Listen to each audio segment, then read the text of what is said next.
Okay, so what better way to test the Insta360 Link2 camera than to record the review using the actual camera itself? So what you're seeing here is straight off the camera. I'm using the Insta360 Link software to record directly to the hard drive on my laptop. Now, why would you want to have a specific web camera? There are lots of options these days brought about by the pandemic, where lots of people started connecting DSLR cameras and mirrorless cameras to their laptops to give a much higher quality image. And that's one way of doing it. That's one way of getting a much higher quality, web conferencing image, particularly if you're recording a podcast, for example. You might want it to look quite high end, but it's a bit of a pain to set that kind of system up when you've got to worry about your batteries and power. And I tend to find it very cumbersome indeed to actually do it. And so I've been testing it out, and so far I'm pretty impressed. So let's go through some of the main features of the camera. It has a 1/2 inch sensor, so it's going to perform a lot better in different lighting conditions than your average built-in webcam in your laptop. It's not as good as a large centered camera like a mirrorless camera, but from what I've seen so far, it seems to cope with very awkward lighting very well. There's an HDR option on it, which copes with very harsh highlights. Now, the Link2, as the name suggests, is a Mark II version of the camera, and there are two versions of it, the Link2 and the Link2C. The Link2 has a 2-axis gimbal, while the Link2C is a static camera. Although the Link2C can still do tracking via digital zooming, but if you do want much more versatility in terms of tracking, you might be walking around a room giving demonstrations, then the Link2 is the way to go. There are lots of different ways in which the camera can be set up. At the moment, you'll see that the background is defocused and it looks pretty natural, and this is because it's using what's called the natural bokeh effect.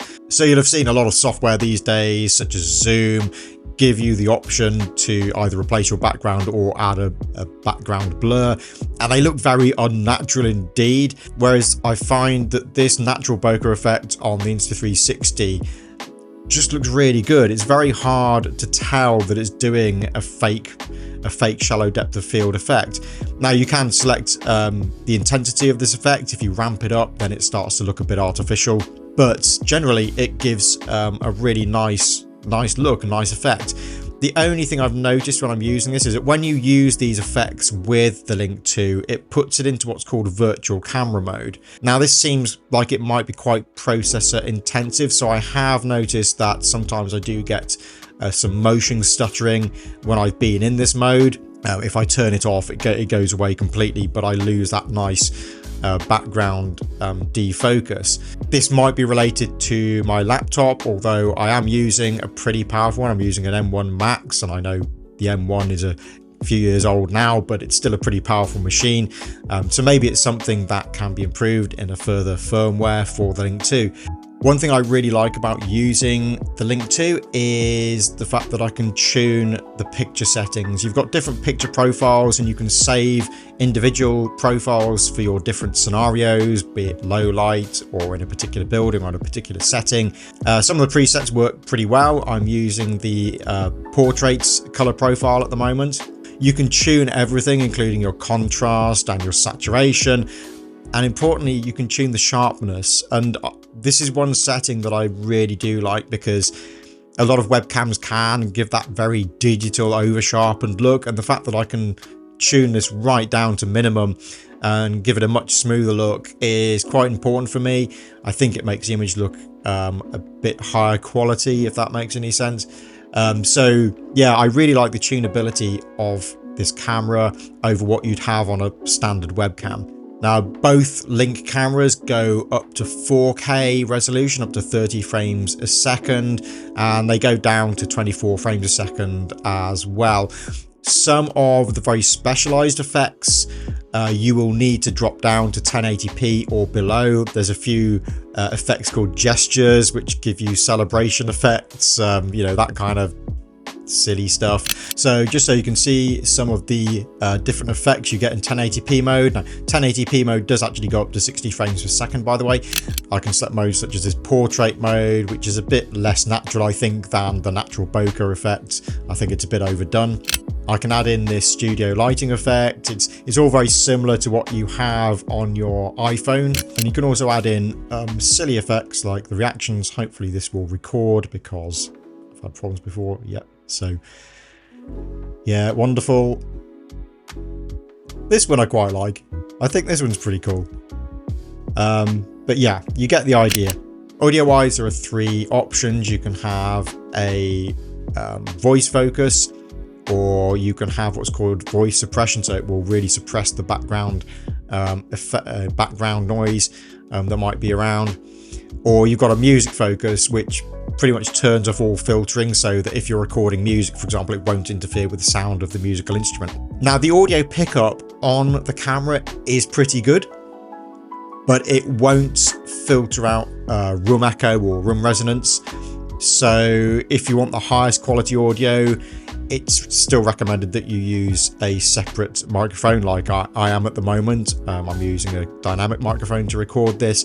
The only thing I've found when I'm using a different microphone is that it does seem to go out of sync. I'm not sure why mine is going out of sync, because I do know somebody else who owns a Link 2 and they don't have the same problem, and they are also on one of the Apple Silicon laptops. So I'm not sure why I'm having this problem specifically, but it's something that you could perhaps be aware of if you're thinking about buying this camera. I found that it's about 6 frames out. It's not too much of a problem to sort out in editing software.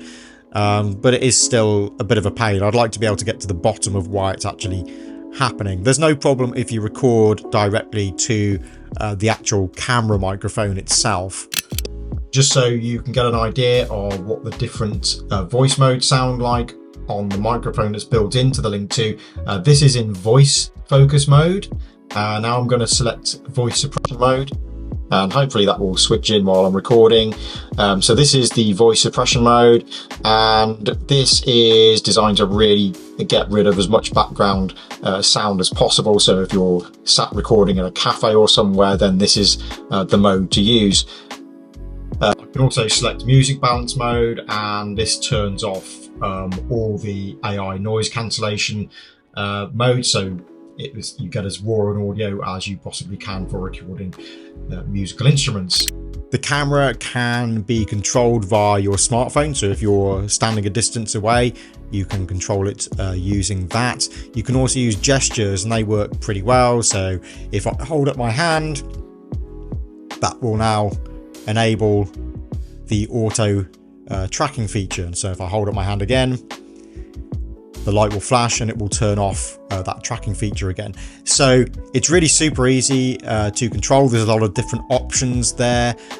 So it's very flexible in terms of how to activate the different features.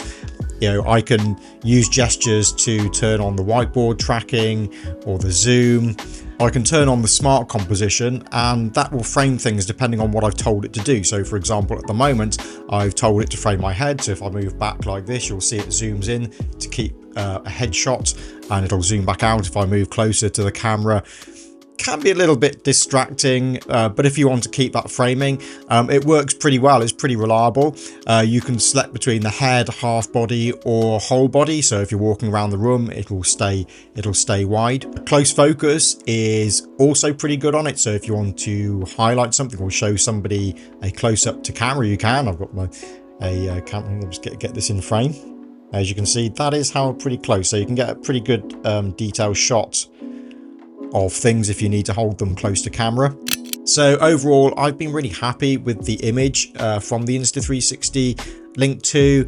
As I say, there are those issues that I've been having with the sound sync and sometimes some stuttering in the virtual camera modes, but they're not complete deal breakers. The performance of the camera itself overall looks really good, and it looks way better than just having a standard web camera. So if you do a lot of web conferencing or you want to get into podcasting and you want something that's really easy to travel around with, then I can highly recommend this camera. It seems to work really well, it looks really good, it's got excellent build quality. So yeah, it's a camera that I would definitely recommend taking a look at if this is the kind of use that you might need.